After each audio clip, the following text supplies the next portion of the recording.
Alice Gross es en realidad una chica completamente normal. Esta joven de 14 años vive en Londres y disfruta de la vida en la gran ciudad. Le va bien en el colegio y tiene un gran círculo de amigos. Y en casa también todo va muy bien. La familia Gross está muy unida. Alice también tiene una relación muy estrecha con su hermana mayor, Nina. Alice tiene un gran talento musical. Canta y toca varios instrumentos, y, a pesar de su corta edad, ya compone sus propias canciones. Quizás Alice podría haber convertido su pasión en su profesión, si en 2014 no hubiera conocido a alguien que tenía oscuras intenciones para ella.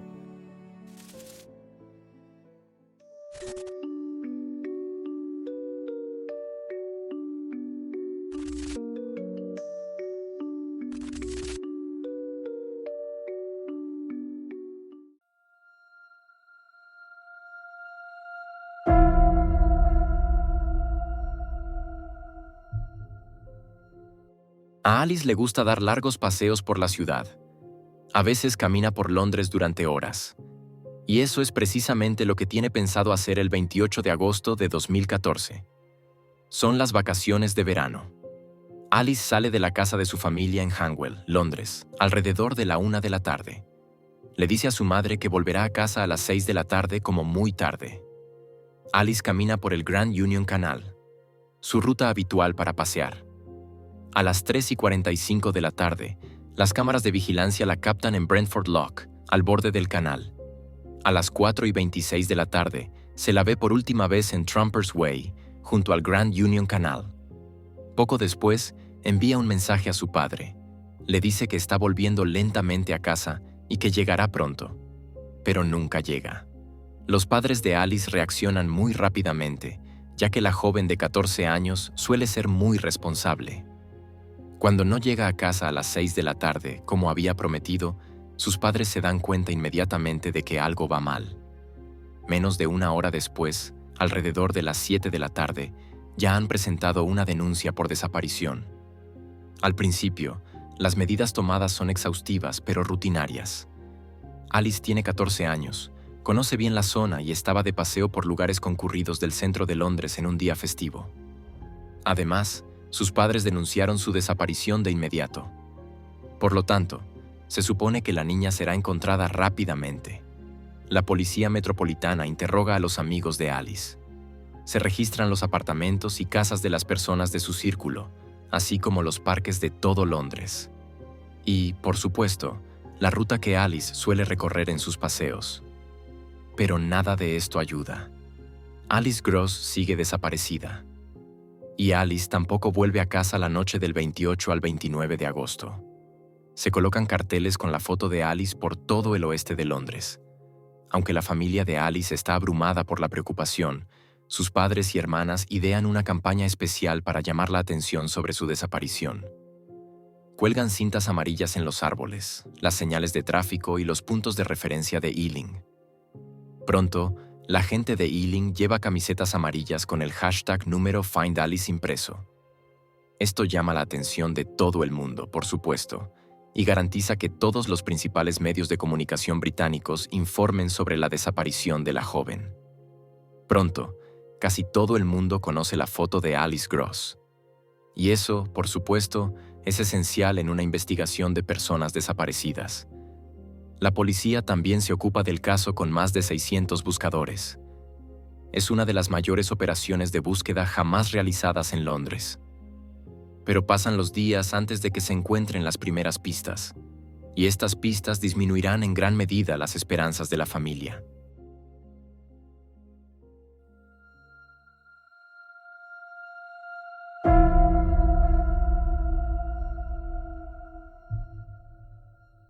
El 4 de septiembre, la policía publica las imágenes de las cámaras de vigilancia de las que te hablé. Son las últimas imágenes en las que aparece Alice con vida. También anuncian que se ha encontrado la mochila de Alice. Y dentro de esta mochila están los zapatos que llevaba cuando desapareció. Las zapatillas Vans azules pertenecen sin duda a la persona desaparecida. Sin embargo, faltan otros objetos personales de Alice.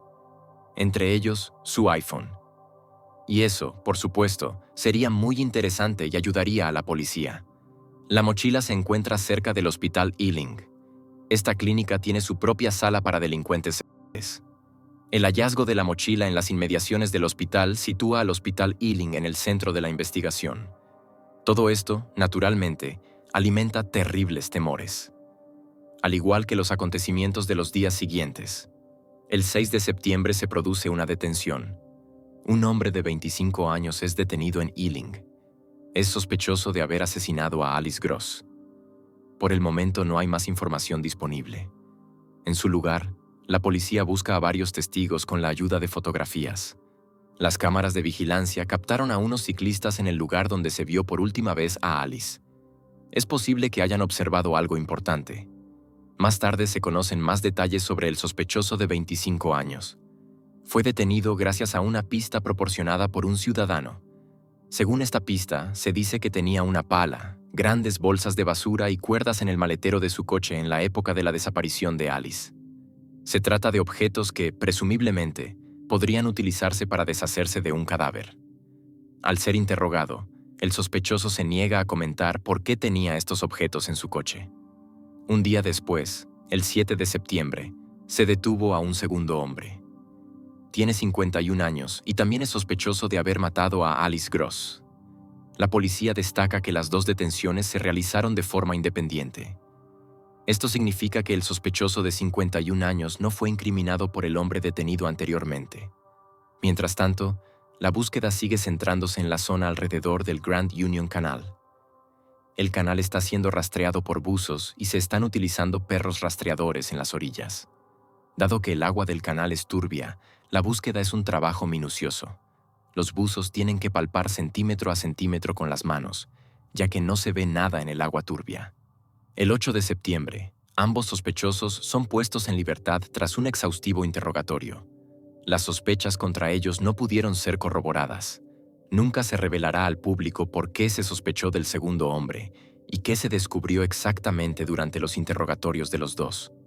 Aunque los dos hombres fueron detenidos como sospechosos de asesinato y la Brigada de Homicidios está investigando, la policía insiste en que se trata de un caso de persona desaparecida. Dicen que aún tienen esperanzas de encontrar a Alice con vida y traerla a casa, aunque a estas alturas ya lleva una semana desaparecida. Esta esperanza se basa principalmente en hechos que no eran conocidos por el público en ese momento. La policía sabe por la familia que Alice llevaba tiempo luchando contra la depresión y un trastorno alimentario. Antes de su desaparición, la familia Gross había buscado ayuda profesional para ella.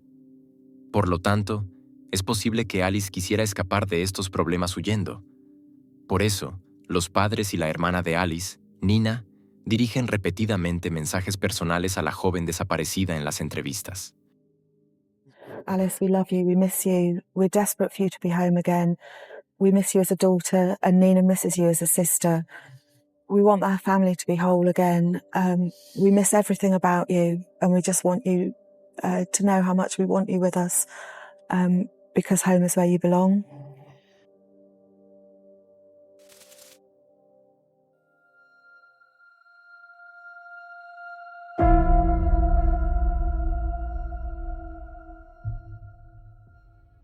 El 16 de septiembre de 2014, se emite otra solicitud de información.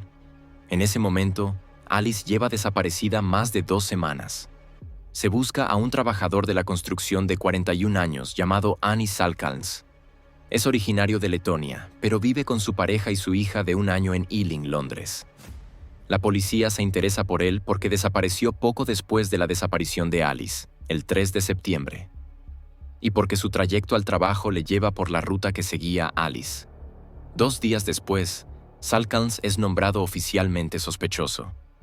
La policía ha encontrado más imágenes de las cámaras de vigilancia. En ellas se le ve en su bicicleta, no muy lejos del camino que tanto él como Alice tomaban. Allí, desaparece de una sección del camino durante más de media hora, aunque este tramo solo se recorre en 5 minutos en bicicleta. En otras palabras, algo debió de detener a Annis en el camino donde desapareció Alice Gross. Más tarde ese mismo día, se le graba en un supermercado. Lleva los pantalones remangados, como si hubiera estado vadeando agua hasta las rodillas, por ejemplo. A la mañana siguiente, Se graba a Anis girando hacia el camino que él y Alice habían tomado el día anterior. Pasa un rato allí y luego regresa desde la bifurcación del camino. La policía supone que regresa a este lugar varias veces para examinar la presunta escena del crimen y asegurarse de que no ha dejado ningún rastro. Anis Salcalns es sin duda capaz de cometer delitos violentos. Más tarde se descubre que ya ha cumplido condena en prisión en su país natal por asesinato.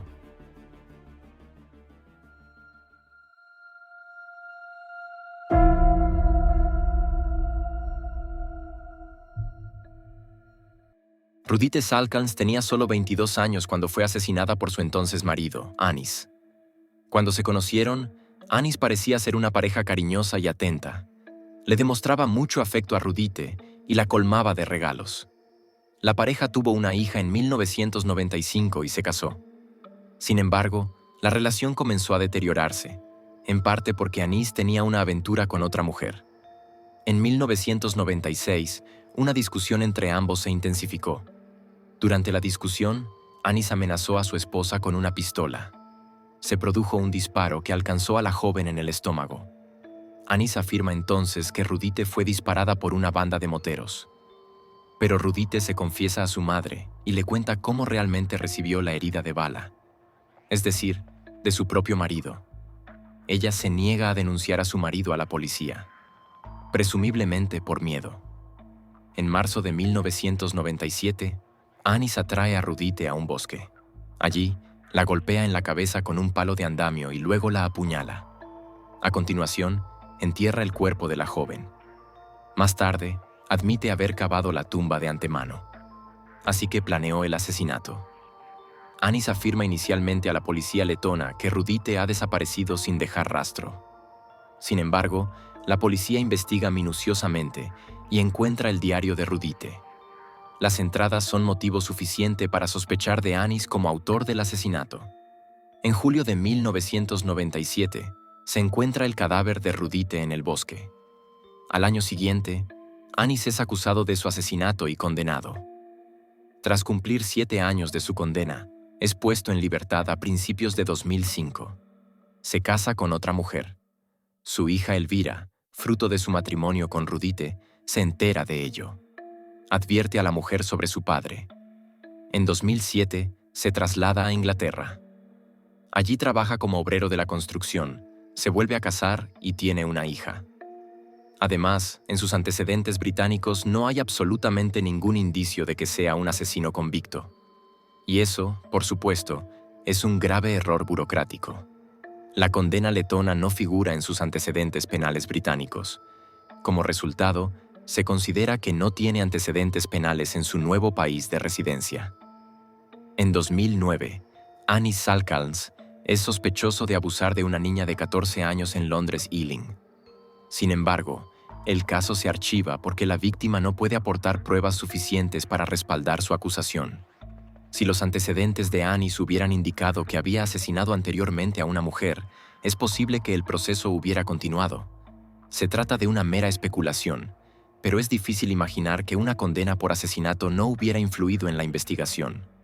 Sin embargo, como no había nada por escrito que permitiera a la policía británica actuar, fue puesto en libertad sin consecuencias. Y 5 años después, se convierte en sospechoso en el caso de la desaparición de Alice Gross. El obstáculo es que él mismo desaparece pocos días después de la desaparición de Alice. Esto lo hace aún más sospechoso para la policía, pero también dificulta enormemente la investigación.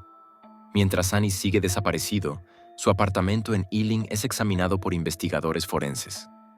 Allí, la policía encuentra una bicicleta de montaña roja. Y, según se ha sabido, Anis montaba esta misma bicicleta de montaña por el camino que Alice recorrió por última vez 15 minutos después de ser vista por última vez.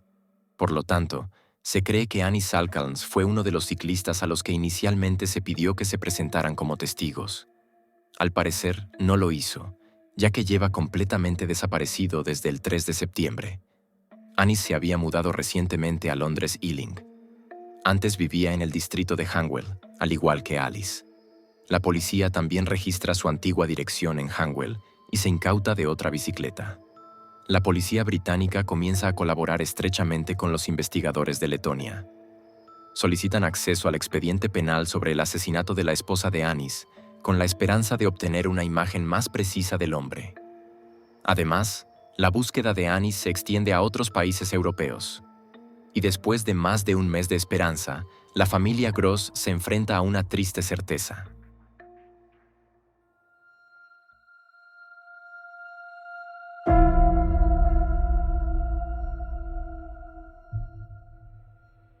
El 30 de septiembre, el cuerpo de Alice Gross es hallado en el río Brent.